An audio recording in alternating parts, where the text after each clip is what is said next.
Gillian Tett, last night you were with the entire Ukrainian delegation. An emotional time for you. Tell me what you took away from that meeting.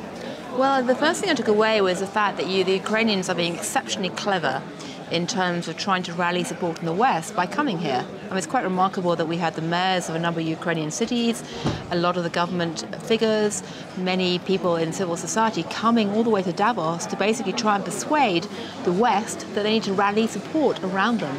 And not just support them in terms of ending the war through sanctions and other measures and trying to get military support, but also very actively now thinking about rebuilding and about the Marshall Plan.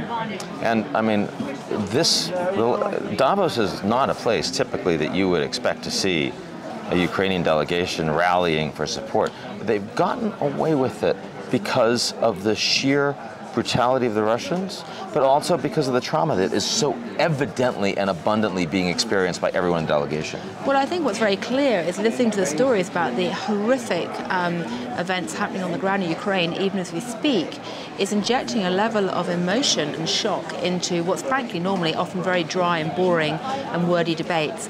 And there's a huge amount of goodwill here. There's a huge recognition that what they're fighting for are values that Davos itself has often tried to proclaim or say that it espouses. There's also recognition that eventually there will be some kind of business opportunity in Ukraine for many people here, and they're looking at that as well.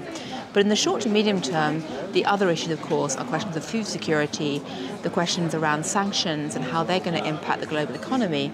And people are saying, yes, we absolutely support you, but there are also concerns we have. Now, on the sanctions piece, something the Financial Times is surely very interested in.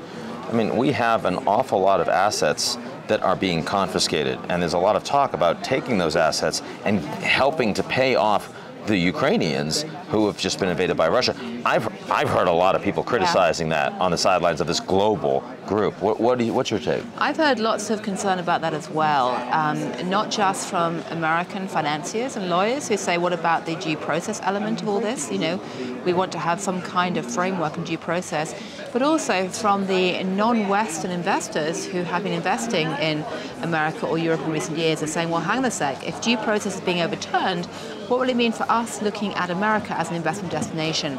Now, the Ukrainians are aware of this, and they've come up with a number of documents which are trying to create some kind of framework and due process around this, which they've been passing around to people in recent days. And it's going to be very interesting because there are a number of techniques and tools you can use that already exist under US law and in jurisdictions like France and Netherlands, which actually would allow you to do quite a lot of action right now. The question, though, is whether they're solid enough and whether the people in Davos will rally around any of the Ukrainian proposals around a due process. So maybe, but what you're saying is we're not there yet. Not there yet, and it's going to be very tough. Gillian Tett. Thank you. Thank you.